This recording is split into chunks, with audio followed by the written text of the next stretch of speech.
blessed Sunday sa ating lahat. Magandang buhay. Good morning, good afternoon, and good evening kung saan ka man nanonood ngayon, no? Saan lupalop ka man ng mundo ngayon. And of course, it's another spiritual gathering. Every Sunday, consistent, no? Our fellowship para do sa mga nanonood, mga nandiyan sa Facebook Live, nandito sa ating sa loob ng Zoom. And do sa mga first timers, magandang buhay, welcome ka dito, no? May it be tinag ka dyan sa comment section, or baka sinend sa'yo yung link na to, or baka talagang dumaan lang to sa newsfeed mo. So welcome ka dito, no? So why are we gathering every 8 p.m. no, every Sunday? Of course, because for all of you know, ako si Renz, isang negosyante and a follower of Christ. So this is my way of giving back to the community, my personal ministry, and with all of the blessings that we've been receiving, no, we must always remember and glorify, no, si God, kung sino nagbigay sa atin ng abilities, ng skills, the ability to produce wealth, the ability to speak, and all of the talents that we have, no, hindi lang financial, kundi every aspects of our lives. Because no matter what we face in life, God is the one and only answer, no? And He wants us to turn to Him. Each one of us really matters to God. Ganun ka-amazing si Lord, no? Na gusto niyang nai-involve sa buhay natin, no? And of course, if you're someone na talagang you're seeking a relationship, no? You want to know God more, you want to get to know Him, diba? This is the perfect avenue, or this is the perfect space. Because seeking intimacy with an invisible God is really a challenge. It takes time. You're not used to it. Di tayo sanay. But still, God says, come, talk with me. And Jesus made the way for that to happen. Kaya nandito ka ngayon. Just be intentional, stick with it, and get around others who can help you. Above all, be assured that God invites you to grow deeply in your relationship with Him. Our great God cares about you so much na siya mismo ang nag-imbita sa'yo dito to get to know Him more intimately. To take that first step, no, or taking that baby step. Alright. No specific religion, just pure relationship with God. And of course, we always begin this with our grateful Genesis or grateful beginning. Ayan. So, ang dami kong pinagpapasalamat. If you're someone na may mga bagay kang pinagpapasalamat, may it be this week, last month, this half of the year, as we go through 2024, pwede mo i-comment dyan sa ating Facebook Live, no? Sabi nga, declare it by faith, declare it with your mouth, di ba? Because binigay sa atin yan, no? And ako, pinagpapasalamat ko lang yung gift of life and gift of purpose and the grace na talagang bigyan niya pa tayo ngayon ng buhay, no? Na pwede namang di ka na magising today, but ibig sabihin, you still have purpose, di ba? And binibigyan niya tayo ng challenge. Actually, I thank God for challenges, no? I thank God for all the situations that is allowing us, no, to go through, because there comes wisdom, diba? Doon nanggagaling yung strength, doon nanggagaling yung lessons at nagpapatibay sa atin, 'di ba?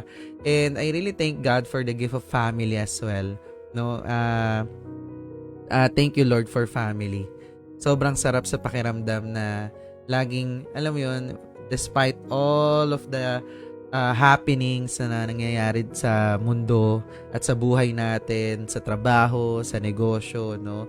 Ang sarap na you get to spend time, quality time with your family, no? And I thank God for my second family, no? My spiritual family, my community, no? And even this fellowship. I thank God for technology, for giving us a chance, di ba? Na magkaroon ng ganitong platform, makapag-replay din yung mga nanonood sa Facebook Live. And I thank God for gift of time, di ba? Maaaring sobrang busy na natin, maaaring nakukulangan tayo sa oras, but still thank God because there's a time for everything, di ba? There's a time to sleep, there's a time to eat, there's a time to rest. I thank God for this spiritual gathering.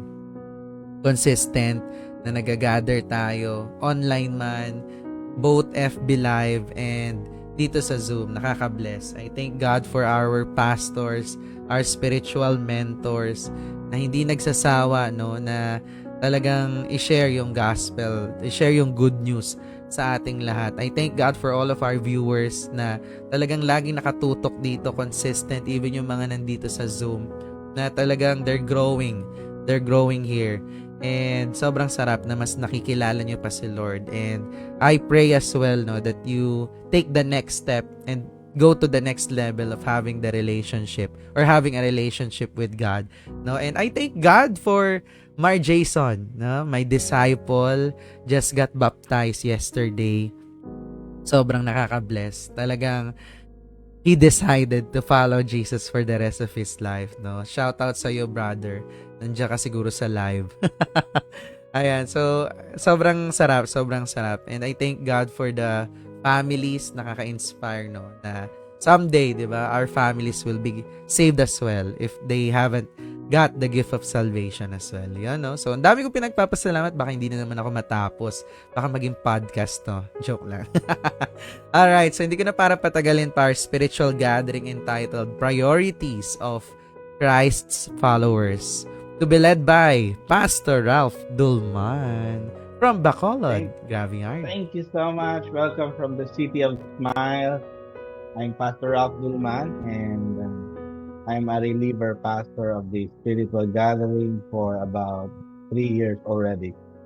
So, and I'm privileged. It's my for me, it's a privilege from the Lord that Lawrence, Ivan invited me when they started this. Now, hindi man ako agad ang naging pastor, but still, I thank God for the relationship we have in the Lord. Kasi at least nagkaroon din ako ng marami pang spiritual children through online.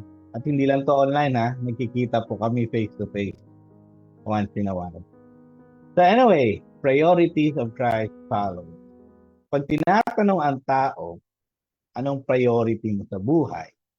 Usually, ang isasagot is, I want to be successful. I want to be successful in my life. I want to be successful in my career. I want to have a family that is talagang healthy family and marriage, ganun siya. Which is, those things are important. Those things are important. But, alam nyo ba, may mas magandang tanong pa na itatanong dapat. Ganito yon. What if, pag hindi ka naman successful? So, anong itatanong natin? When you are in a state or in a season of life na parang wala ka pang napapatunayan, wala ka pang nag-aagawa, wala ka pang na-accomplish, alam mo yung tanong dapat? In this season of failure, in this season of silence, in this season of doubt, or in this season of being at the bottom of life, what is God's priority for me? So we need to ask that. When we are at life's lowest, or we are at the top of the world, we should always ask the question, what is God's priority for me? If I am successful, if I am a failure, if I am struggling, and if I am having a breakthrough, we should always ask, ano ang priority ni God para sa akin? At hindi lang para sa akin ito, para sa kanyang kingdom. So, this is the part 1. We already discussed the part 2. Ganun tayo eh. Parang story ng mga movies, style na ngayon ng movies na nauuna yung ending bago yung first part. But you know what? By the grace of God, you can expect something from the Lord tonight. Okay. I would like you to focus on the verses, the passages that I will be posting here. No? So I will be discussing mga verses, hindi lang isa. There will be another and some passages na makakatulong pa sa atin. But this time, sinabi sa Ephesians 6:10-20, sabi dito, finally be strong in the Lord. Magpakalakas tayo sa Panginoon. And in His mighty power. Kasi ang mighty power ni God, ito yung nagsusustain sa atin na kahit parang wala na tayong lakas, nandito pa rin tayo. Every day, we can still wake up and face the challenges of life. Kaya sabi ni Paul, nung sinulat niya to, grabe, no? Nasa kulungan siya. Siya pa yung nag-encourage sa mga tao sa labas. Be strong in the Lord and in His mighty power. Put on the full armor of God so that you can take your stand against the devil's scheme. Ang kaaway, take note, napaka-tricky. Kahit ikaw pang pinakamatalino sa mundo, pwede kanyang i-tricks at ikaw ay mahulog sa temptation niya. Okay. There are a lot of schemes ang kaaway. Kaya sabi niya, paalala niya, our struggle is not against flesh and blood. Hindi natin kalaban ang tao, hindi natin kalaban ang mga marites sa buhay natin. Ang kalaban natin is against rulers. Rulers ng ano? Rulers ng mga demonyo. Against authorities. Hindi to against government, ha? Against authorities of the dark forces of the world. Against spiritual forces of evil in the heavenly realms. No? Marami kasing attacks ang demonyo at ang kanyang mga minions against Christian. Kaya sabi ni Paul sa mga Kristiyano doon sa Ephesus, sabi niya, maging ano kayo, maging handa. Isuot nyo ang lahat ng ang armor kompleto. Yung helmet, yung shield, yung breastplate dito, lahat. Kompleto because we are against spiritual darkness. And therefore, put on the full armor of God. Inulit niya ulit. So, mapapansin nyo, naka-blue font itong mga sentences dito because dito manggagaling ang ating truth. Okay? So, ang unang-una dyan, siyempre yung put on the full armor of God. Okay, ipapatuloy ko lang yung pagbabasa. So that when the day of evil comes, you may be able to stand your ground. And after you have done everything to stand, the verse 14, stand firm then with a belt of truth. Tandaan nyo, yung belt of truth around your waist, the breastplate of righteousness in place. Nandito yung breastplate of righteousness in place. Ano pa? With your feet fitted with the readiness that comes from the gospel of peace. Meron din tayong isusuot sa paa, and that's the gospel of peace. In addition to all this, take up the shield of faith with which you can extinguish all the flaming arrows of the devil, of the evil one. Kasi, yun na nga, we are against spiritual darkness. Habang nakikinig kayo ngayon, merong mga distraction yan sa utak nyo. No? At isa na yon sa mga tactics ng demonyo. So, maraming flaming arrows na ibabato sa atin, no? And 17, take the helmet of salvation, no? Kasi mahe-headshot ka sa battle pag wala kang helmet. And it's very fatal. Mamamatay ka agad. And the sword of the Spirit, which is the Word of God. So, lahat ng armor isusuot. Merong shield, merong sword, lahat yan. And pray in the Spirit in all occasions with all kinds of prayers and requests. Lahat ng pagkakataon, sa lahat ng season of life, mag-pray tayo ng lahat ng klaseng prayer. With this in mind, be alert. Always keep on praying for what? All the Lord's people. Nabasa niyo sa verse 18? Ang pinagpipray palagi ang ibang Kristiyano.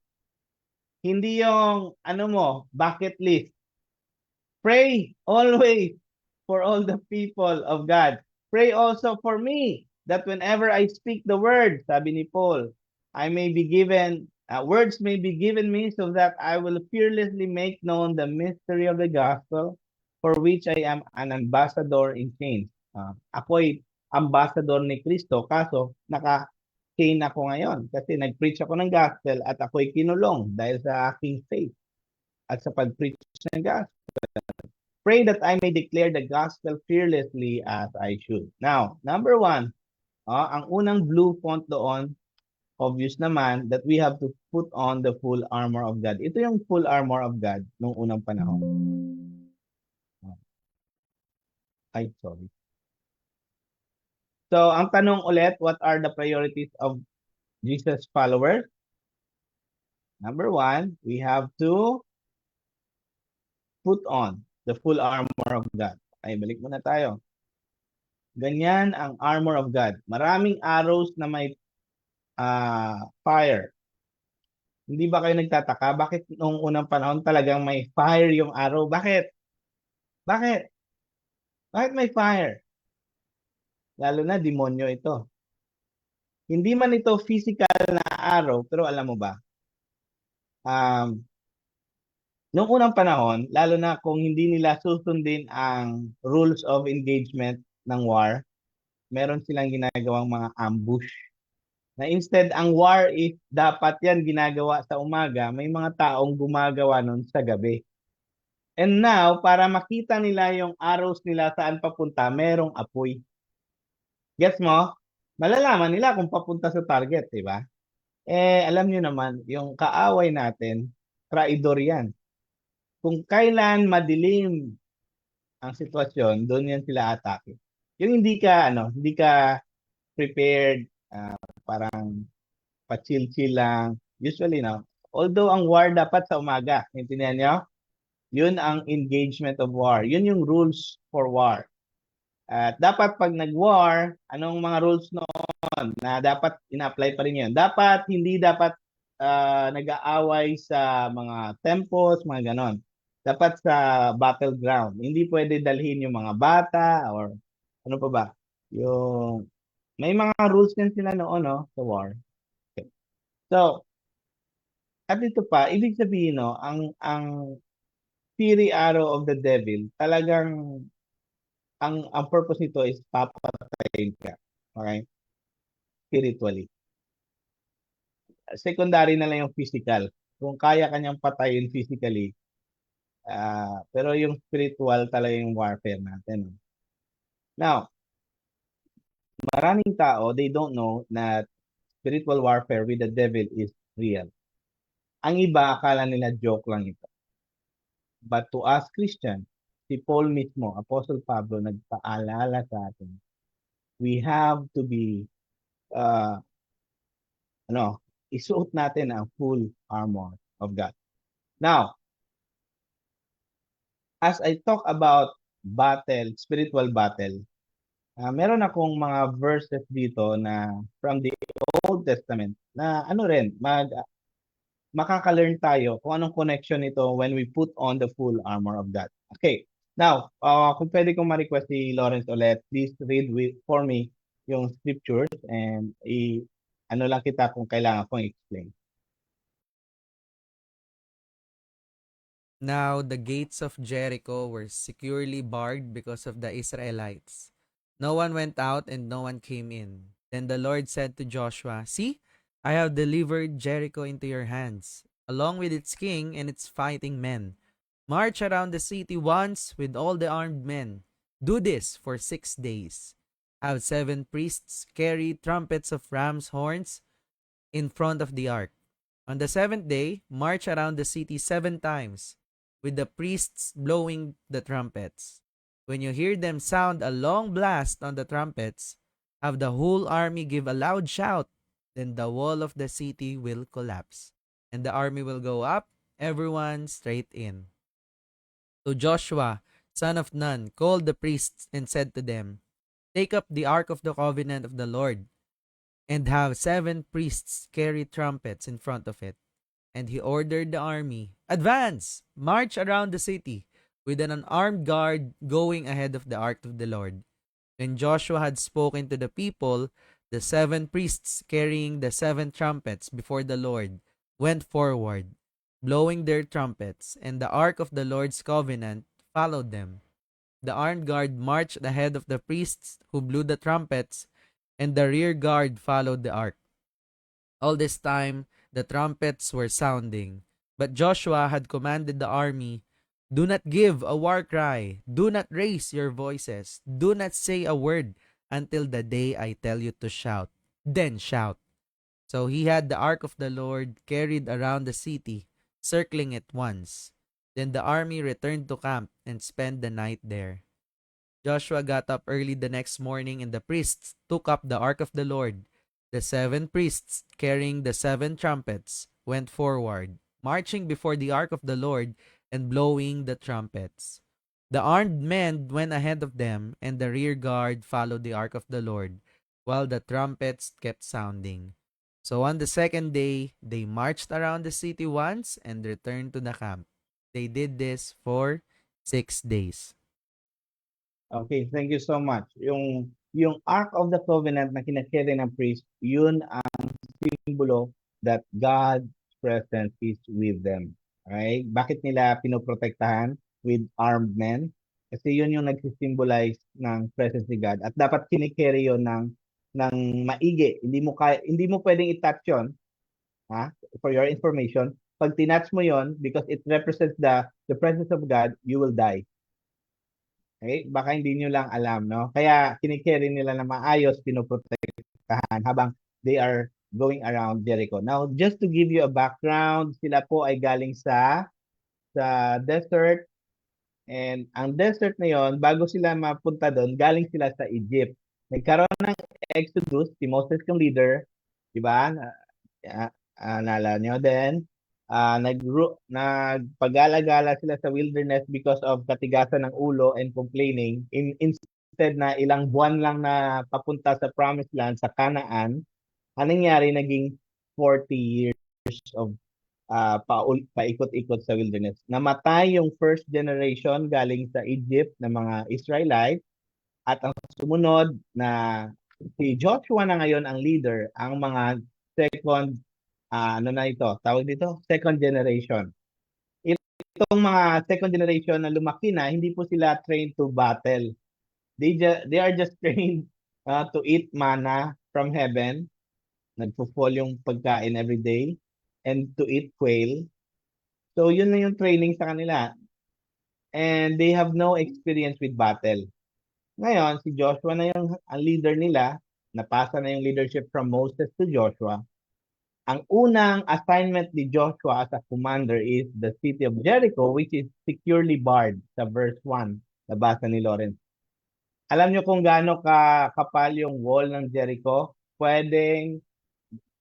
Sobrang kapal na pwedeng makadaan yung karwahe ng kabayo. So, napakakapal, di ba? And ito naman, bakit kaya no one went out and no one came in sa Jericho? It's because takot na takot sila sa Israelites. Narinig nila na ang God of Israelites kayang maggawa ng miracles, kaya natalo yung mga kalaban mo. Okay? So, isa sa mga narinig nilang balita, pinahinto ni Lord ang Jordan River sa flow, kaya nakapass by ang mga Israelites sa dry ground. Pinahinto niya yung isang side ng flow ng river ng Jordan, at naubos yung tubig dito sa kabila, kaya nakapass by ang mga Israelites on dry ground. Ito po ay iba pa sa unang ginawa ni Lord naman dati, nung si Moses pang leader, dividing the Red Sea. Iba naman yon. This time kay Joshua na, stopping the flow of Jordan River. At because of that, takot na takot ang mga kingdoms doon sa Canaan, doon sa Promised Land. Kasi alam nila na ang Diyos ng Israelites napaka-powerful. Intindihan niya? Kahit powerful ang Jericho, natakot sila sa Israelites. Nakita nyo, sinabi ni Lord sa verse 2, See, binigay ko na sa inyo ang Jericho. Ibig sabihin, see, panalo na kayo. Inyo na ang Jericho. So, klaro, sa story natin na nanalo ang Israelites, hindi dahil magaling si Joshua as a leader, hindi dahil magaling mag-trumpet ang mga musicians, hindi dahil sa kung ano-anong abilidad nila. Okay? Nanalo sila, klaro ha, sa verse 2, dahil binigay ni Lord ang victory sa Israel. Okay, sa buhay, actually, dito pala makareflect tayo. Ano man ang success nyo, congratulations po, nakikita ko na nandun kayo sa top 1, no? Sa grupo mo, Lawrence, no? Once in a while, nagsa-top 1 kayo. At iba pang sa awarding, no? Congratulations. Now here, hope we will be reminded that our success, yes, we work hard for it, but don't forget, it was God who gave you that success and victory. Okay? Now, nakita nyo, sabi ni God, utos niya kay Joshua din na habang umiikot, ano lang tutunog? Yung trumpets. Hindi pwedeng mag-usap-usap. Bakit kaya hindi pwedeng mag-usap? Bakit? Kasi baka ano pa yung masabi, na? Baka yung lumabas sa bibig mga pangamba, takot, no? At mahawa pa yung iba. Baka yung lumabas sa bibig walang faith ang mga ibang tao diyan, no? At pati yung iba magkaroon din ng faithlessness sa Panginoon at hindi na sila maniwala. Yeah. That's why when God does something, ang sinasabi niya palagi, be still and know that I am God. Huwag kang maingay, huwag kang just stay put, ibibigay ko ang victory sa inyo. No, ang galing. At ang blue font ulit ay armed guard. Ibig sabihin, suot nila ang full armor of a soldier. Hindi pwedeng pupunta ka sa gera, no? Hindi ka nakadamit soldier. Nakita nyo rin sa binasa ni Lawrence na nasa unahan ang mga praise and worship team. Nakita mo, Lawrence, yung binasa mo, yung mga trumpet blowers. Ibig sabihin, sa gera, sa spiritual warfare, unang-una yung mga praise and worship team. Kaya sa mga bagong Kristiyano, minsan sinasabi natin, gusto ko rin maging part ng praise and worship team. Sana ako rin. Okay din naman yon, basta gifted ka sa music, no? And to lead people to worship God. Pero meron yan pros and cons. Meron yan responsibility. At ang unang-una talaga doon, kayo ang unang titirahin ng kalaban. Like this, nasa unahan ang praise and worship team. Kayo ang titirahin sa relationship, kayo ang titirahin sa kung ano-anong mga temptations, kasi kayo ang nasa front line. Okay? Ang pagiging praise and worship, hindi lang to feel good na tugtugan, ha? Be reminded, you are on the front lines of spiritual battle against the devil. Okay. Next tayo. So this is a war led by Joshua. Okay? Stay put muna tayo dito kay Joshua. On the 7th day, tapos na kasi yung isa-isang ikot, isa-isang ikot for 6 days. Sa 7th day, they got up at daybreak, madaling araw, and marched around the city 7 times. Ano kaya ang feeling ng nasa loob ng Jericho? Na walang ingay pero merong trumpet. Ano kaya? Kung nakarinig na kayo ng ram's horn, nakarinig na kayo? Yung mahabang pag ganon-ganon, sobrang lakas puno ng isa. Paano to? Ito ata 7 eh. 7 trumpets nandito and 7 horns, no? So ano nangyari? 7th day, 7 times, umikot, at 7 trumpet ang nandun, di ba? Grabe, no? Puro 7. And 16, the 7th time around, when the priest sounded the trumpet blast, Joshua commanded the army. Ito na, pwede na mag-shout. Shout! For the Lord has given you the city. Panalo na kayo dahil sa Panginoon. Grabe, no? And the city and all that is in it are to be devoted to the Lord. Pinalalahanan niya, lahat ng mga treasure sa city para sa Panginoon. Only Rahab, the prostitute, na nagtago ng 2 spies, ang spare. Huwag silang patayin, huwag galawin. Because she hid the spies. But keep away from devoted things, mga treasures. Don't bring about your own destruction by taking any of them. Otherwise, you will make the camp of Israel liable to destruction and bring trouble on it. Huwag kayong magnakaw ng mga treasures doon. Huwag niyong dalhin sa bahay niyo. Kasi magkakaroon ng curse sa Israelites. Yun. Kung ako ang nasa Jericho, matatakot ako. Kung akong kalaban, matatakot ako. Yun pa lang narinig ko na eh. Yan. Grabe. For 7 days ginawa yon. Una, pa isa-isa lang, 6 days. On the 7th day, 7 na ikot at they shout a war cry with the trumpets blowing. And anong nangyari? Anong nangyari? The walls of Jericho fell down. Mamaya na. Dito muna tayo sa, thank you Lawrence, ang galing. Sa 18, huwag kayong kumuha ng kahit ano. 19, all the silver, the gold, and bronze articles of bronze, iron, are sacred to the Lord and must go into the treasury. Kaninong treasury? Sa Panginoon. Okay? Huwag niyong dalhin sa bahay niyo because you will bring curse to yourself and destruction. Grabing warning. When the trumpet sounded, the army shouted, and the sound of the trumpet, when the men gave a loud shout, sabay-sabay sila. Malakas na ngayon trumpet, malakas pa yung shout, ano na lang yun, di ba? The wall collapsed. Nakita nyo, verse 20, the wall collapsed. So everyone charged straight in and they took the city. They devoted the city to the Lord, destroyed with the sword every living thing in it, men, women, young, and old, cattle, sheep, and donkeys. Okay, sasabihin na naman ng mga nagpi-preach na si Lord daw ng Old Testament harsh. You know what? The context of this battle is this. The Lord is holy.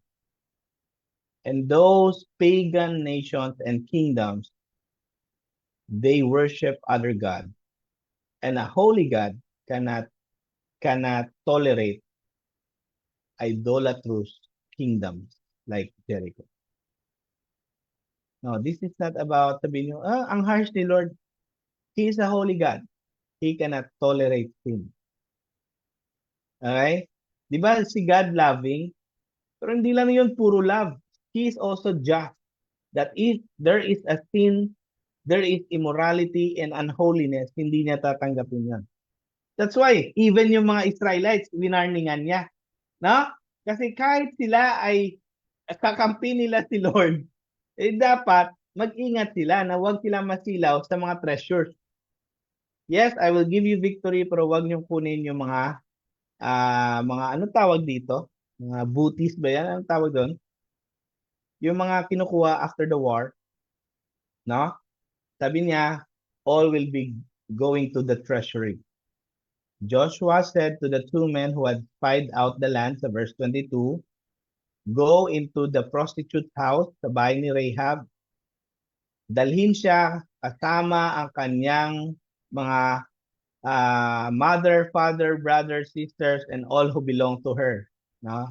Lahat ng kanyang relatives. Kasi merong usapan na oath, promise. Pag tinago mo kami at di mo kami sinumbong na nag-spy kami dito sa city of Jericho, then ikaw, Rahab, at ang family mo, ma-spare sa hindi kayo gagalawin sa gera. Okay, so yun yung nangyari. 24, then they burned the whole city and everything in it, but they put silver, gold, and articles of bronze and iron into the treasury of the Lord's house. Kanino ulit napunta yung treasures? The treasury of Lord's house. But Joshua spared Rahab the prostitute with her family and all who belonged to her because she hid the men Joshua had sent as spies to Jericho. And she lives among the Israelites to this day. Tinanggap siya bilang Israelite to this day. At the time Joshua pronounced this solemn oath, sabi niya, cursed before the Lord is the one who undertakes to rebuild this city. Isusumpa before God ang magre-rebuild ng Jericho. Kasi sinunog nila after the war. And the cost of his firstborn, mamamatay ang firstborn niya sa paggawa ng foundation. Mamamatay ang kanyang youngest sa paggawa ng gate. Anong ibig sabihin? Huwag nang i-rebuild ang dating buhay natin na masama at unholy sa Panginoon. Kasi you will suffer the consequences. And others, your family members also will suffer if you go back to your old life and rebuild it again. Huwag mo nang subukang balikan ang dati. Nakakalungkot lang. May mga taong gustong mag-follow kay God pero nasilaw pa rin sa tentasyon, sa kamunduhan at sa dating buhay. And you know what? There will be a consequence. Hindi ito pananakot. This is based on the Word of God. And ang consequence, ang masama pa nito, yung innocenteng walang kinalaman sa kasalanan mo, yun pa ang maapekto. Nabasa nyo ang verse na sa 26? Huwag nang i-rebuild ang Jericho sa buhay mo. Yung lumang buhay mo, huwag mo nang ipa-rebuild or ipa-renovate. Na? Move on na tayo. Okay? Now, again, the Lord has given them victory. It's not because they are good soldiers, but because God gave them victory. So what can we learn? Number one, the priority of Christian, number one, hindi ko ma-transfer, is to put on God's full armor. Kailangan bilang soldier ng Panginoon, tayo po ay handa palagi. Every day is the day of evil. Palala ng palala. And we need to put on the full armor of God. Romans 13:12, connected ito.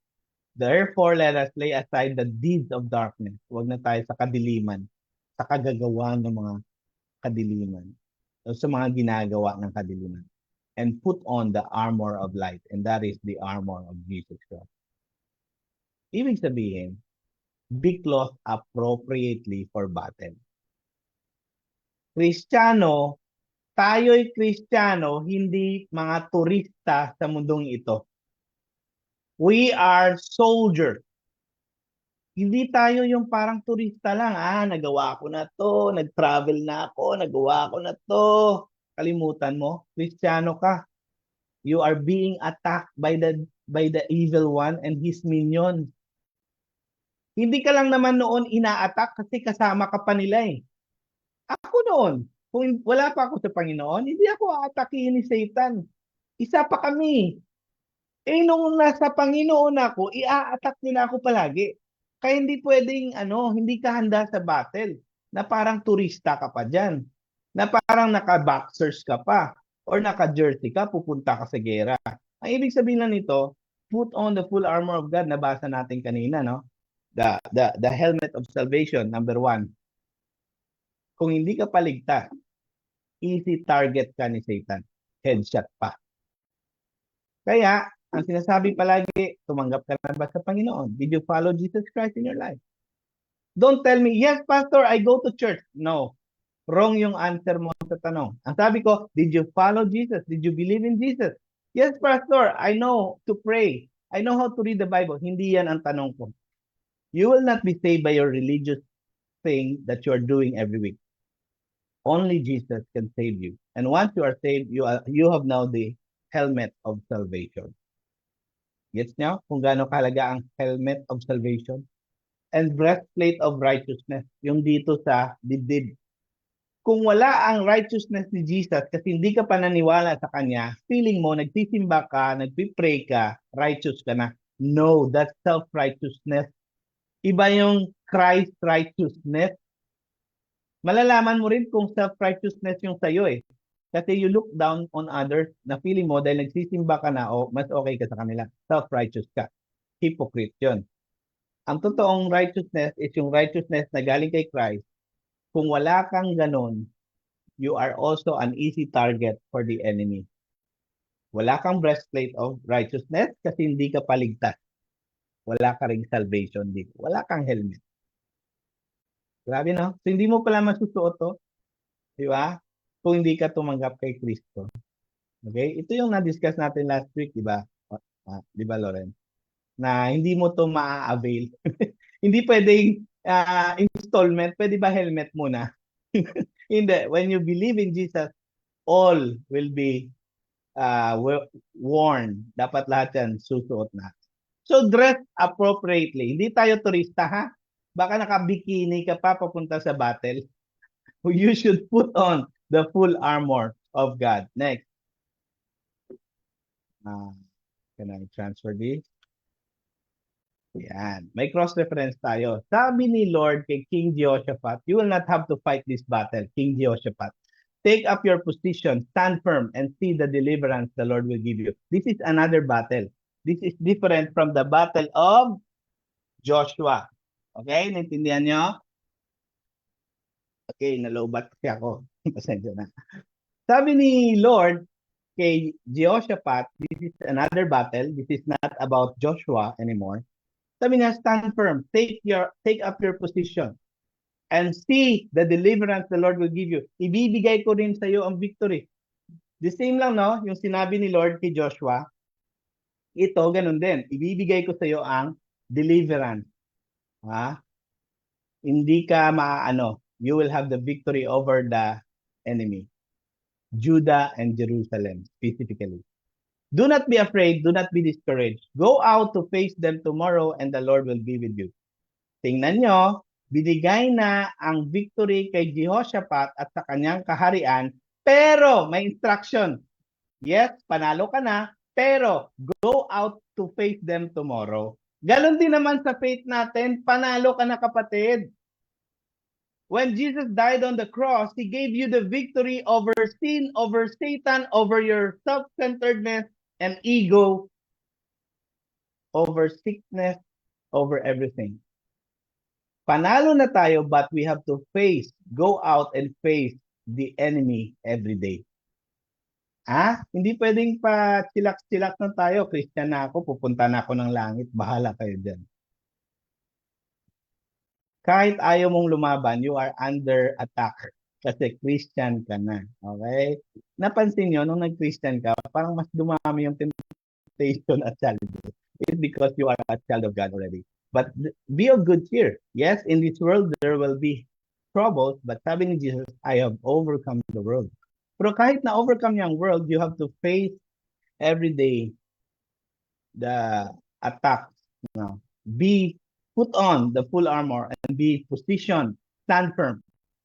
Okay? Huwag mong iwan yung position mo. Okay? Kay Moses naman, iba na naman to. Yung lumabas sila sa Egypt, this is, mas nauna to kay Joshua at kay Jehoshaphat. Bali Moses, Joshua, Jehoshaphat. Ganun ha? So, mas, rewind pa tayo, rewind. Replay. Doon kay Moses, nung lumabas na sila sa Egypt, siyempre, natrap sila. Sa harap nila, Red Sea, sa likod nila, mga Pharaoh and his soldiers. Naalala nyo? So, wala silang pupuntang iba. Umiyak si Moses. Anong sabi ni Lord? Tama na yung iyak mo, tumayo ka. Sabihin mo sa mga Israelites, do not be afraid, stand firm. O ngayon, si Moses, sinabi niya nga sa mga tao, kasi takot ng mga tao, sabi niya, Moses, nandyan na yung kalaban sa likod. Nandun naman yung Red Sea sa harap. Saan na tayo pupunta? Sabi ni Lord, sabi ni Moses sa kanila, nagsabi si Lord, sinabi ni Lord sa akin, sabihin ko daw sa inyo, do not be afraid, stand firm, and you will see the deliverance the Lord will bring you today. The same, no? Pareho lang palagi yung words ni Lord sa mga tao, no? And the Egyptians you see today, you will never see again tomorrow. Wow. The challenge you see today, you will never see tomorrow if you stand firm. Hindi pwedeng hindi tayo mag-stand firm. At hindi rin tayo makaka-stand firm kung wala yung armor of God. Promise ni Lord yun. If you do, or if you're not afraid and you stand firm, the Egyptians you see today, the problems you see today, you will never see again. Diba? Promise ni Lord yun. Binigay niya ang victory, but you have to go out and fight. Another, sa Romans 13:12 pa rin ito, anong matutunan natin? Kanina, be clothed appropriately. Ito naman, live as Christ soldiers, ready for battle. Being a Christian is not a club na parang feeling mo, I'm part of the gang, I'm part of the club. No, you are part of the army of God. So live as Christ armed soldiers, ready for battle. Number 2, kanina, put on the full armor. Number 2, pray. Puro letter P ito. Pray for what? For all believers. Many times, akala natin dahil naging Christian na tayo, ipagpipray lang natin ang bucket list natin for 2024. You're so selfish. That's not the will of God for us. Yes, Lord, pinag-pray ko na. 1, 2, 3, 4, 5, 6. Yes, 3 na lang, Lord. 7, 8, 9 na lang. Hindi. 7, 8, 9, 10. 4 na lang, Lord. 4 na lang yung hindi ko nagawa this year. Yung bucket list ko mapupuno na. You are so self-centered. Sabi ni Paul, pray for all believers. Hindi lang dapat about your plans, about your family, about your marriage, no? Palaging about your business. Palagi na lang, pag pinag-pray mo yung tao, pag-pray mo ako sa protection, provision, puro na lang sa'yo. Protection, provision, good health. Ganun palagi. Number 1, first 3 prayer ng mga tao. And sadly, even ang Christian. Hindi yun dapat. pray for all believers. Wag lang sa sarili. And what is the essence of prayer? Listen carefully. Listen carefully. From verse 6, atras tayo sa verse 5. Pakibasa, Lauren. This is now Joshua talking to the commander of the Lord's army. Okay? Please read. Now, when Joshua was near Jericho, he looked up and saw a man standing in front of him with a drawn sword in his hand. Joshua went up to him and asked, "Are you for us or for our enemies?" "Neither," he replied, "but as commander of the army of the Lord, I have now come." Then Joshua fell face down to the ground in reverence and asked him, "What message does my Lord have for his servant?" The commander of the Lord's army replied, "Take off your sandals, for the place where you are standing is holy." And Joshua did so.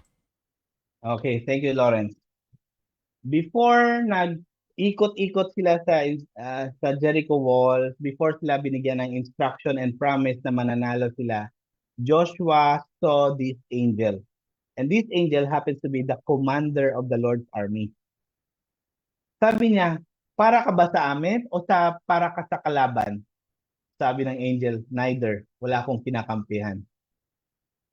Pero, but as commander of the Lord's army, I have now come. Andito na ako. So Joshua fell. Sabi niya, naku, angel pala ni Lord to. Nagsamba siya, nagpatira pa siya. Nagbigay siya ng kanya, parang respect, no? Sabi niya, what message does my Lord have for me? So he is, as a commander of God's people, Joshua is expecting a game plan, a battle strategy. Na? Tama? Anong message mo para sa akin? We are facing Jericho. What's the message na para sa amin? Alam mo, ang sinabi ng angel, hindi about battle strategy. Sabi niya, take off your sandal, Joshua. Where you are standing is a holy place. Ibig sabihin, when you pray to God, never bring your sandals. Never bring your agenda. It's about God's agenda. Minsan akala natin, Lord, kampihan mo naman ako. You, don't forget, don't misunderstood God. God never takes side.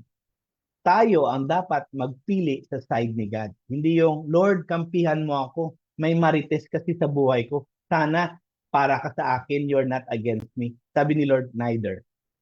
Hindi ako magkampi sa'yo or sa kabila. Kayo ang mag-bow down sa akin. Kayo ang magsamba sa akin. Kayo ang mag-take side sa akin. Hindi yung ako ang kakampi sa kabila o sa kabila. No. Tayo lahat ang dapat mag-take side sa Panginoon. Piliin natin ang Diyos. And grabe, no? Akala niya makakatanggap siya ng battle strategy or advice for war. No? This is about worship. Worship me, Joshua. This is not about your agenda.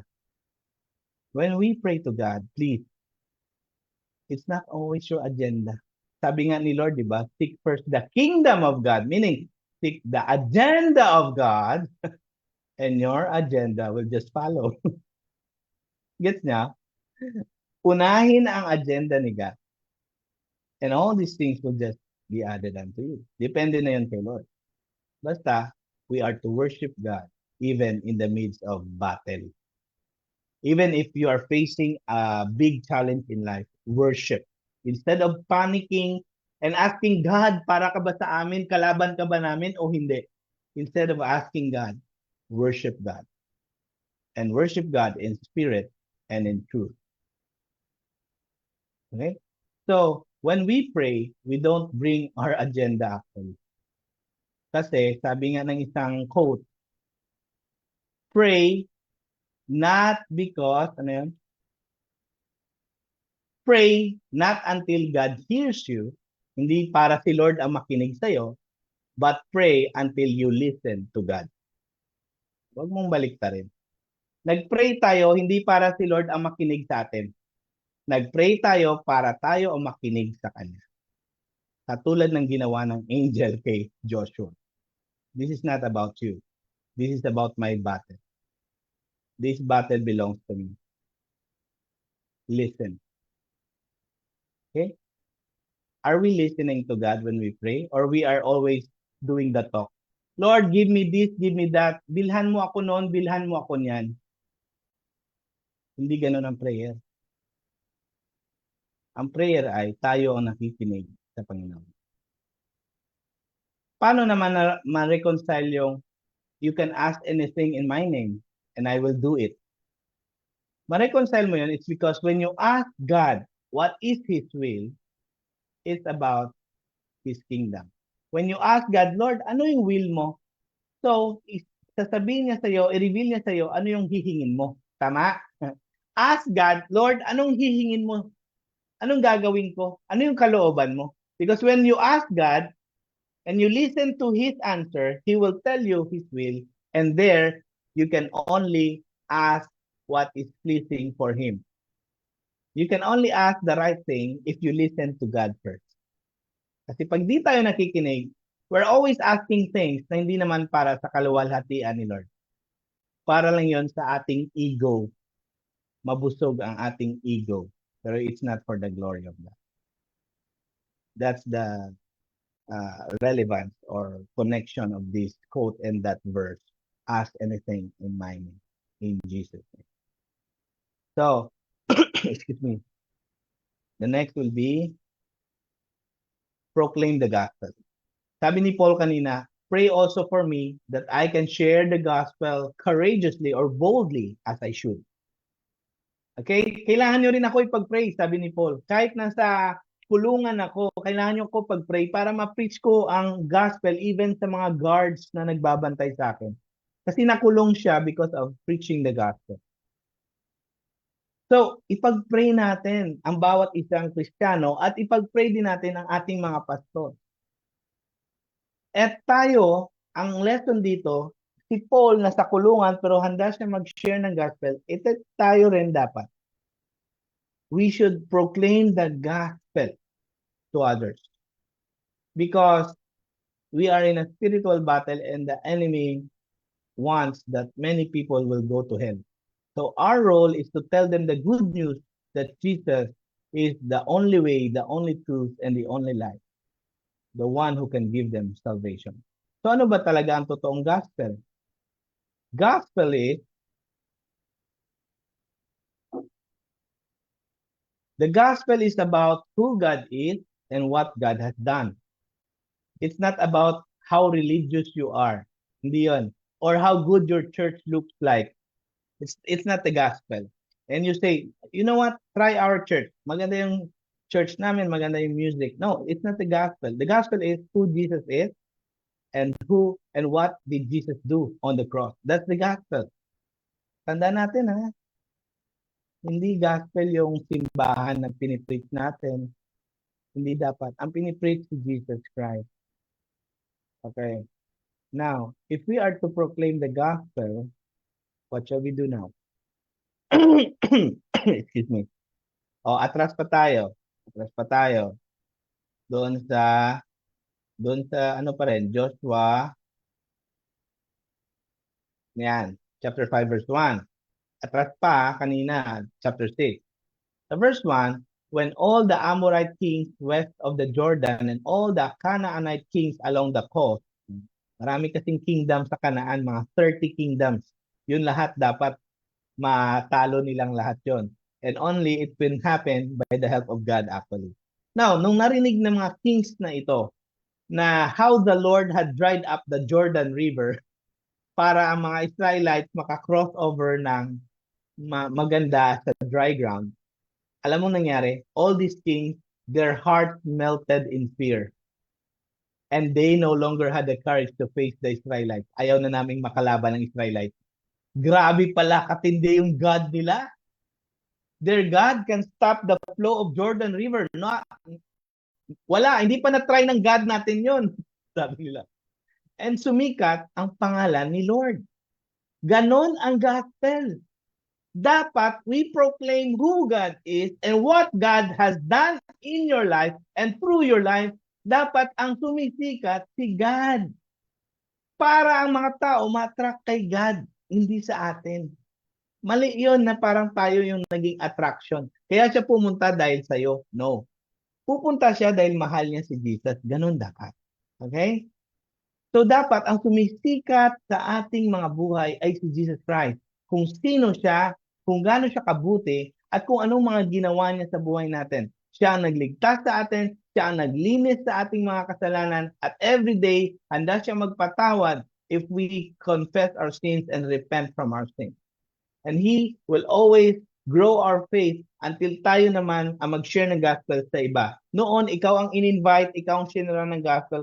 Ngayon, when you continue your faith in the Lord and in His Word, nag-grow tayo sa Kanyang salita, time will come, ikaw naman ang mag-share ng gospel sa kanila.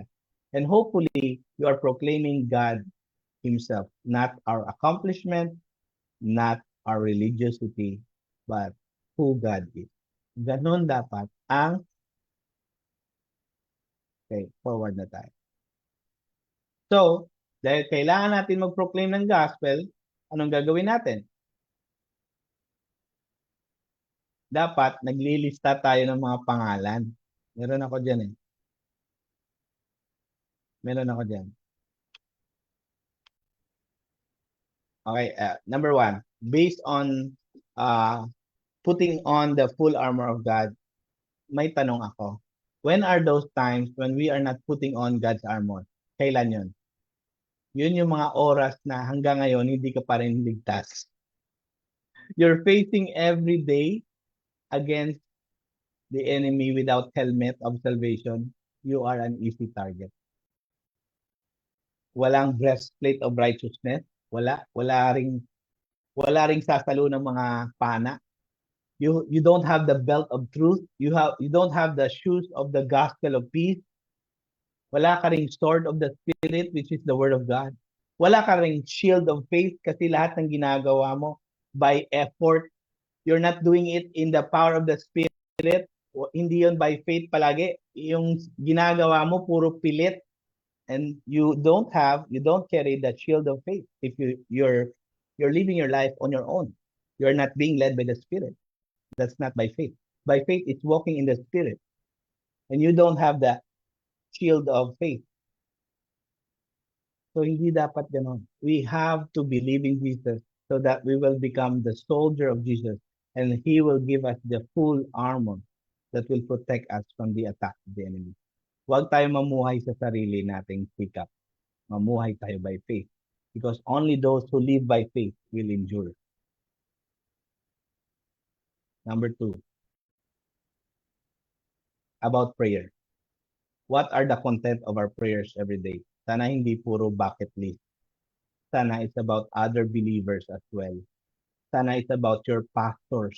You're praying for them because we are also being attacked. Gusto nila kaming ma-fall kasi maraming nakatingin sa amin. So please pray for your pastors. So that as we preach the word of God, the gospel, many more will be saved by Jesus Christ. So ipag-pray natin yun. And lastly, sino ang i-sharean mo ng gospel? How do we share the gospel to others? Who are those people in mind na gusto mong sharean? Now, I have this list na dapat naging mas tayo. Oh, nakita niyo yung list ko? Dapat kahit isa or dalawa or tatlong tao, meron tayong list ng pangalan. Yung mga pangalan na, ano ba kayo dyan? Na yung mga pangalan kung sino yan? Yung mga BNIAN members and SB19 yan lahat. Okay?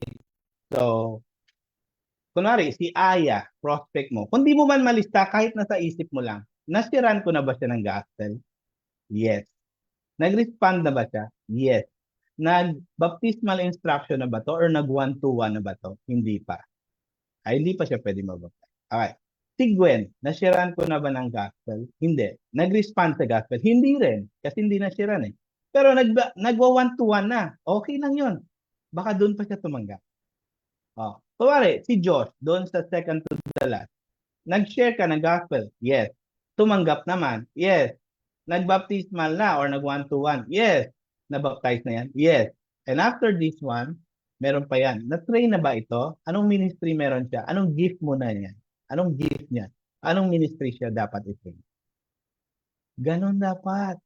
disciple making, meron kang lista, be intentional. Kahit dalawa lang for this year. Kahit isa lang for this year. At yung tatlo, pwede rin. Kasi after this year, evaluate mo kung nabaptize na ito. Kasi pag nabaptize na ito, ang next mo is dapat matraining na ito sa ministry. O anong klaseng ministry? That will be based on their gifts. So, example lang ito.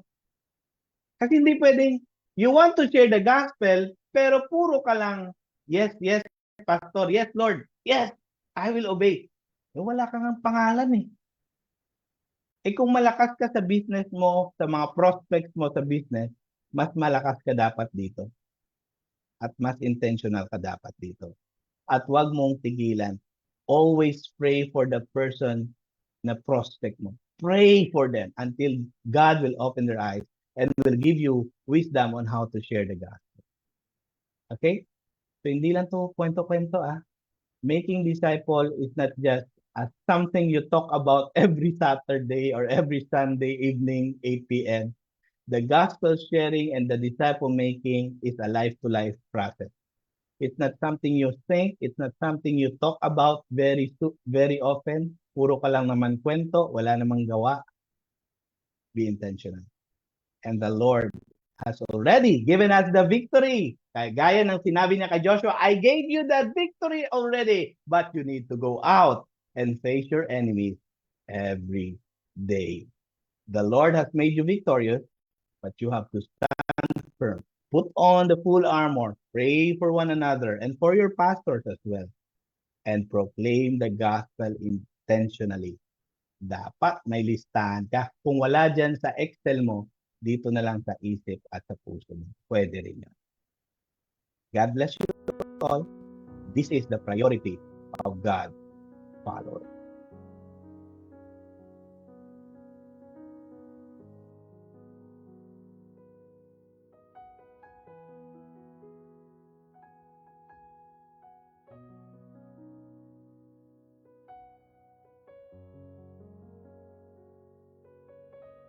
Alright. Grabe. Ganda nung ano natin, no, nung topic natin. Kasi ito yung magandang pag-usapan eh.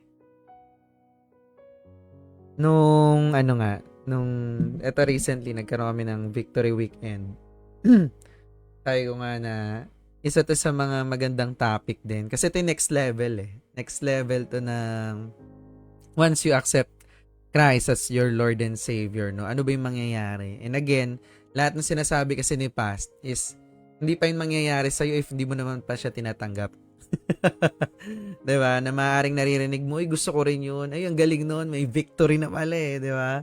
Binigay na pala eh. Sabi ni Lord. Pero again, hindi yun mangyayari sa'yo if hindi mo pa ina-accept si Christ. No? Pero, ang ganda lang kasi sobrang timely nitong topic nito.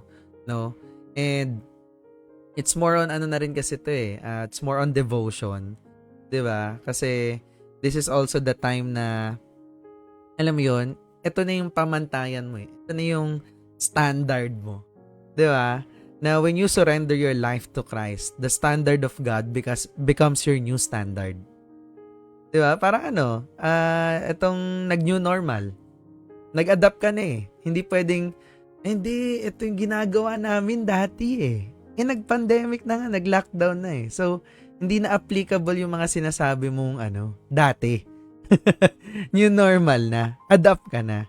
'Di ba? So yung word, no, of course, we know that the word of God is not just random collection of books, 'di ba? Na ang daming sinasite kanina ni pastor, 'di ba? Pero hindi lang siya para ma-inspire ka, 'di ba? But the word of God is the source of spiritual maturity. Nandiyan na lahat ng guide, lahat ng kailangan mong malaman, spiritual health, lahat. 'Di ba? Kaya nga sabi ni Past, 'di ba? Yung laban natin hindi na dito sa mundo eh. It's a spiritual battle. No? So, how's your spiritual health? 'Di ba? Yung word ni God, again, yan yung standard na natin. 'Di ba? So, it's very important that we grow in God's word. Kaya nga tayo merong ganito eh. Dito nagsisimula yung maturity. 'Di ba? God's word is the absolute and ultimate standard in every area of our lives. So, kapag tinitingnan natin ngayon yung spiritual progress natin, di ba? Halimbawa, matagal ka na dito, no? Matagal ka na nakikinig dito sa spiritual gathering natin. But at the end of the day, parang ano lang yan sa business din eh. Ina-apply mo ba? O panay nakikinig ka lang? Di ba? Hindi, kumbaga, ano yan eh, parang training ka ng training, di mo naman ina-apply. Di ba? Or dito, nakikinig ka lang kasi ang sarap makinig ng God's Word eh. Hindi yun ganun. Di ba? Again, when you're reading or when you're here, again, that's good, no? Congratulations, I welcome you here. Because you're being intentional by being here eh. Even yung mga nanonood sa live, di ba? We have 9 na nanonood ngayon sa live. Welcome kayo dito, no? So, the mere fact na nandito ka pa rin at nakikinig ka sa akin, no, at nakaabot ka dito, you're being intentional. Hindi lang yung napadaan sa'yo, natripan mo lang. 'Di ba? You're being intentional. Lalo na yung mga nandito sa Zoom. Yan ang intentional din talaga kasi nandito ka, pumasok ka dito sa Zoom eh. 'Di ba? So, alam mo yun, intentional, no? You're setting a time. 'Di ba? Alam mo 'yon, ito non-negotiable na part 'to ng schedule mo. Hindi lang 'to extra for you. 'Di ba? Ito yung small group discussion just like this one. Because it's not really about how much you know about God's word. It's more of, again, what you apply. 'Di ba? Kahit maging si Moses ka pa, kabisado mo na yung ano. Again, you need to apply. 'Di ba? Romans 12 verse 2 says, you really have to unlearn the ways of the world.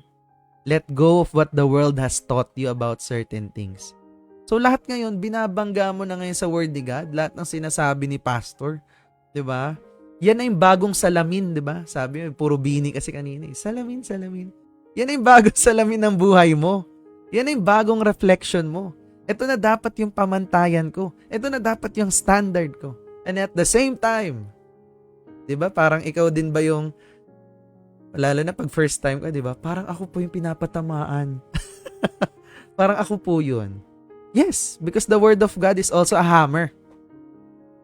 It hits parts in your life, no? Na hindi mo pa sino-surrender kasi. Kaya ka tinamaan eh. Ibig sabihin, hindi mo pa ino-obey yung part na yun eh.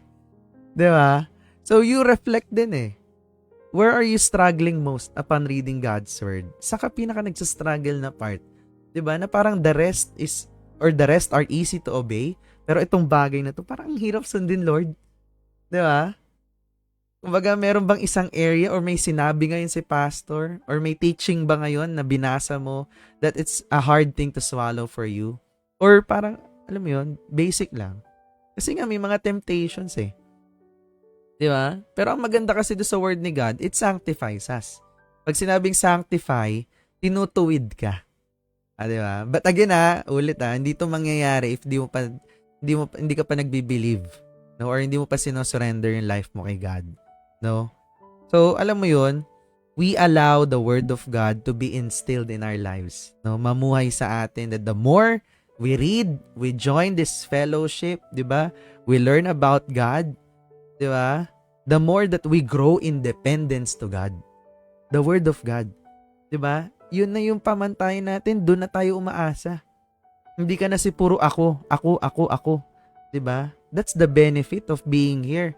And that's the benefit of reading God's word. 'Di ba? Kasi ano 'yan eh, need din maging habit 'yan eh. Alam mo 'yun? That the more we do it, the more you join here every Sunday. Kasi alam mo 'yun, nagiging less yung awareness natin pag na-surrender na natin yung will ni God, 'di ba? So, kailangan maging habit siya. 'Di ba? Regular mo na siyang ginagawa, 'di ba? Parang yung sabi ni Job, di ba? Sabi niya, I've come to love the word of God more than my daily portion of food. Ganun yung value na ng word ni God sa kanya. Mas importante pa sa pagkain niya everyday. Na kapag hindi niya daw na-meditate yun, hindi niya nabasa, ibig sabihin something else is happening. Bakit? Kasi may mga dumadaang problema sa'yo. Dami mong sitwasyon. Di ba? Sumasakit na yung ulo mo, kakaisip. Di ba? Na pag wala yung word ni God, pag hindi mo yun nabasa, pag hindi ka nakikinig dito, at kung ano-ano ang inuuna mo, Alam mo, nag-iiba yung standard mo ngayon eh. Na babalik ka na naman sa ako. 'Di ba? So that's part of growing our relationship with God. 'Di ba? In the same way, 'di ba? Ang ganda rin nung sinabi kanina ni Pastor, yung sa prayer. Hindi ka nagpe-pray para marinig niya. Nagpe-pray ka para marinig mo siya. 'Di ba? That the more we go to Him in prayer, the more that we get to communicate. Ang prayer po, communication, hindi po yun wish. 'Di ba? Yung prayer, hindi naman yan sa religion na, alam mo yun, Christianity, hindi siya religion lang that we get to subscribe to. 'Di ba? Na parang alam mo yun, yung parang mga nag-subscribe, alam ba, CapCut Pro, 'di ba? Yung mga gano'n, nagbabayad ka ng monthly subscription. And hindi rin siya tungkol sa prayer na alam mo yun, basta lang, thank you Lord. Parang hindi ganun. It should be a prayer that really comes from the heart, in agreement with His Word. Diba? Ang galing nga pass kanina nung preaching din kanina eh. Ang topic kasi is 100%, na kung paano mo binibigay kay Lord yung 100%. Ang galing dun sa part na sabi dun sa topic kanina, na oo, binibigay mo yung 10%, pero the rest of the 90% of what you do with it, is it also glorifying God? Diba ka mamaya, binigay mo yung 10%, yung 90%, bahala na. Diba? Ang galing eh, ang galing din. Tsaka, naririnig nyo yung follow your heart. Diba? Follow your heart. Sabi daw sa Bible, the heart is deceitful. Diba? So, paano daw? Ang galing pas, no? Sabi, you need to direct your heart. So pwede mo pala i-lead yung heart towards God. Di ba? So, yun yung idea din ng prayer and yung word ni God, na it makes the communication, again, communication, two-way. Nag-uusap kayo. We talk God to prayer and He talk to us through His word. Diba? Kaysa nangihingi ka ng signs, makinig ka na lang dito. Magbasa ka ng Bible. 'Di ba? Puro ka hingi ng signs eh. So para malaman mo kung totoo ba, baka mamaya yung sign na yan sa iba pa nang gagaling. 'Di ba? So, ganun niya tayo kinakausap. By going to church, by reading the Bible, by going to small groups like this. 'Di ba? Yun yung communication. 'Di ba? Hindi pwedeng pray ka lang. One way lang yun. Diba? The more that you are familiar with God's Word, the more that prayer really works. Diba? Na prayer na aligned sa will niya, sa kalooban niya. Diba? At the more na, alam mo yun, familiar tayo sa kalooban niya, hindi ka lalapit sa kanya sa mga bagay na, alam mo yun, hindi naman tugpa sa kalooban niya. Because again, God will not give us anything na hindi niya yun kalooban. 'Di ba? Na parang yan eh, kapag may crush ka, 'di ba? Uy, gusto ko talaga siya, Lord. Sana siya na. Hindi kalooban ni Lord eh. So when we pray, we don't actually twist the hand of God. Kasi pag ikaw nagpe-pray, kailangan ikaw pa masunod eh. Lord, ito eh. Ganon din yun when we fast, we do spiritual disciplines. It doesn't change God's plan. Because God's plan is already set in the heavens. No? Ready na yan the moment you were born. Ang kailangan mo lang is maunawaan. Ano ba yung will ni Lord? Di ba? Na the more na natatanggap mo yun. But then again, medyo malalim na tong part na to. Pero, believe, accept Him, and do that, no? Ang galing ng prospect list ni Pastor eh.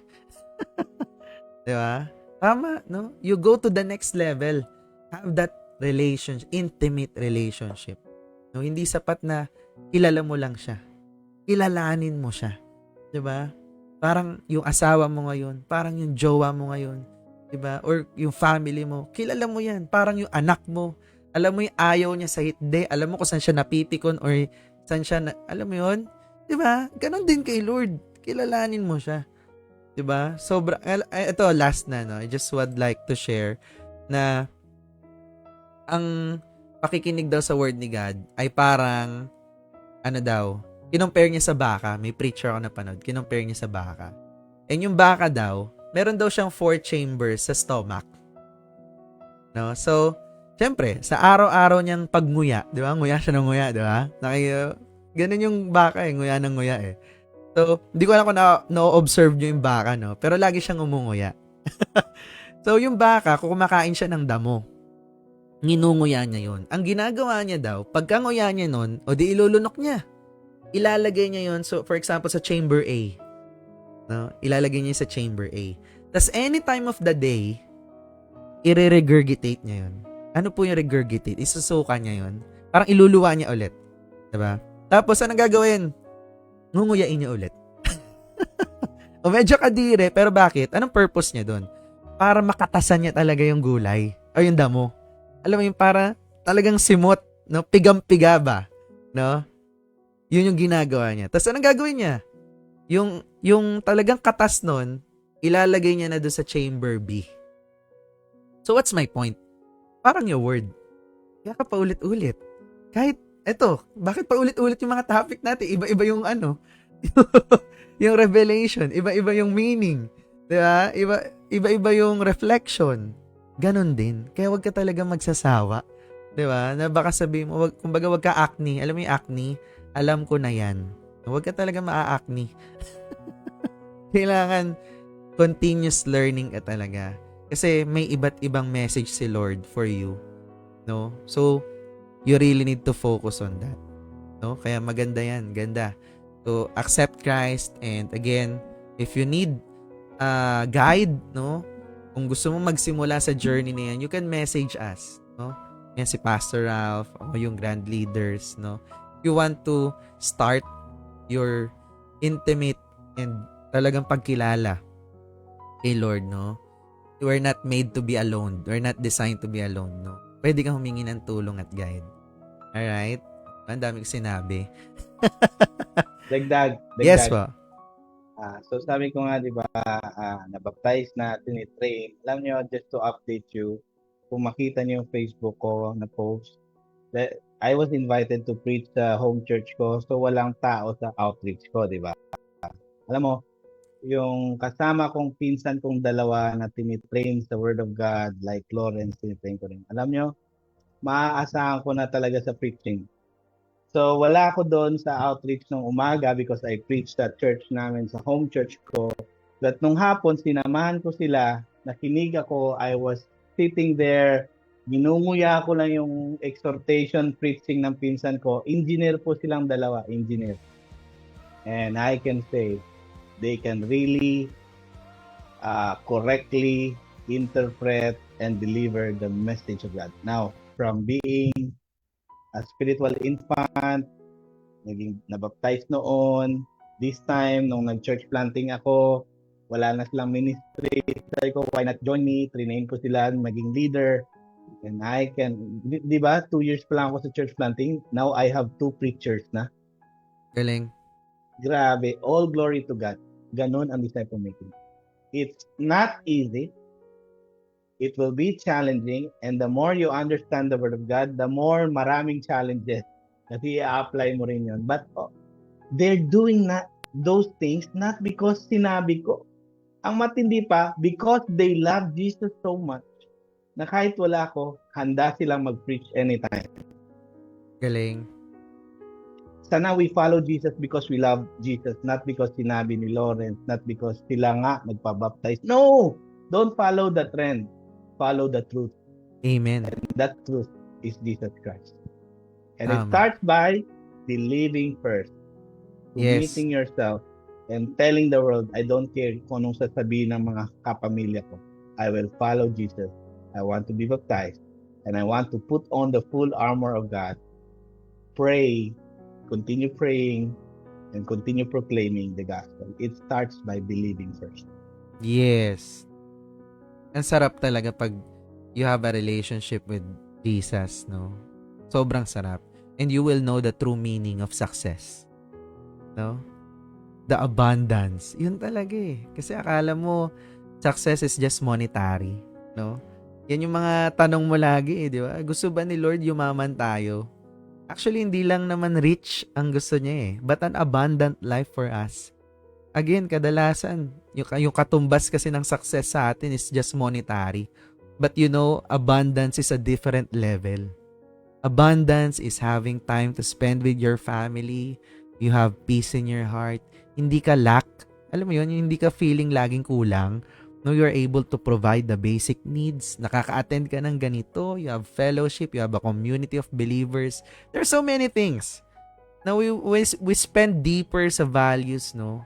Sa mga relationship, sa family. And there is so much abundance, no? If you have an abundant life, money changes, your ambition changes. Na it's not all about getting rich, getting the nice house, getting the best house, getting the most expensive car. No. It's how you live your life for the Lord. Yun ang masarap dun. Kasi ang tanong dyan kapag may binibigay sa'yo what if, di ba? What if? Ang dami mo problema ngayon. What if bigay sa'yo ni Lord ngayon lahat ng solusyon para sa problema mo ngayon? Di ba? But the question is, would you still depend on Him right now sa situation mo ngayon? Bibigay niya sa'yo bigla ngayon. Lahat ng solusyon sa mga kautangan, kung saan ka man nalulugmok ngayon or anumang situation you're going through right now. But the question is, after ba nun, maalala mo pa si God? Di ba?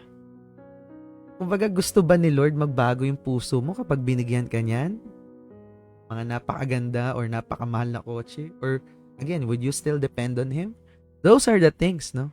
Grabe, Lord. The simplest things are the best din pala at the end.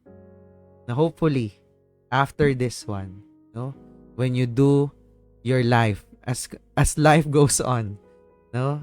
Whatever venture that you are in right now, you're employed, you're doing business, have an abundance mindset. Accept Jesus. Kasi malayo mararating mo. And if you have that heart, you would be more generous. No, you can give 100%. It's easier to love other people because we are called to love others. Yan. Huh? I believe wala na mag-share. Back to you, Paz. Okay, so again, baka na-intimidate kayo. Daming sinasabi ni Lawrence. Alam nyo, lahat tayo magsisimula sa first step. Amen. Please, obey God on that first step muna. Just believe Him. Proclaim Him na I am following Him. No turning back. Because when you love God and you realize He loves you first. Nako, yung pagbabasa ng Bible, hindi siya requirement. Parang pagkain nga. Sabi ng siner ni Lawrence. I'm reading the Bible not because I'm a pastor. No, I'm reading the Bible because it frees me from all anxiety. It frees me from all fears of life. Because the Lord imparts His truth and the truth will set us free. Free sa kung anumang fears ng mundo. Ganon din ang sinabi ng pinsan ko kanina. You know what, Manong? Because I'm more elder sa kanila. I'm done with this world. I will follow Jesus.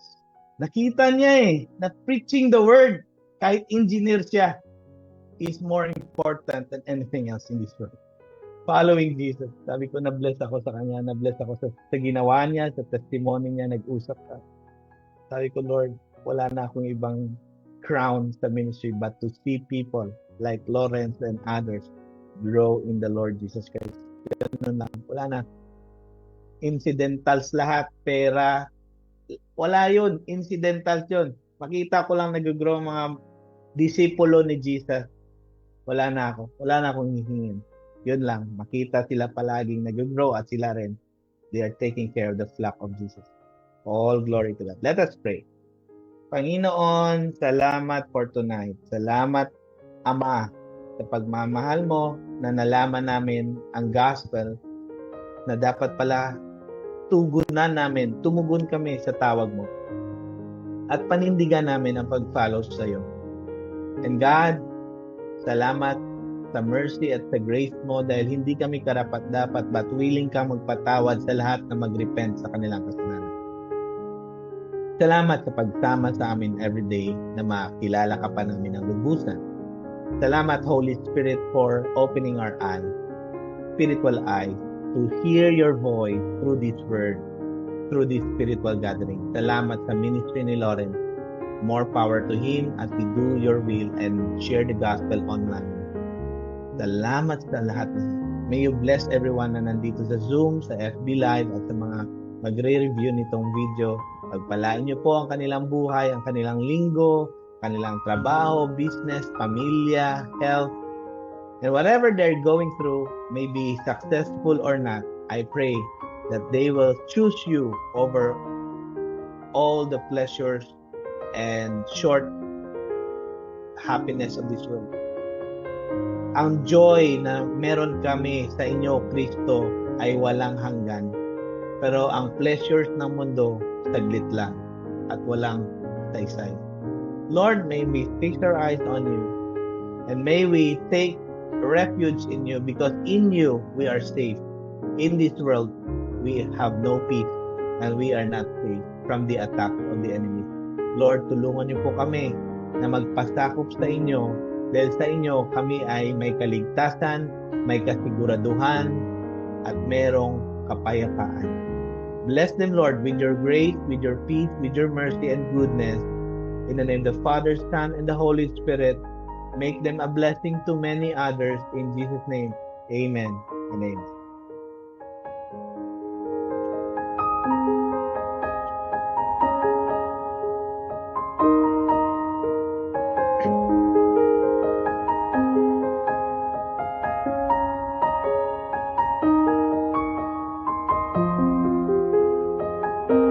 Salamat, Glenn, Nef, Kay, Araceli, and Richelle.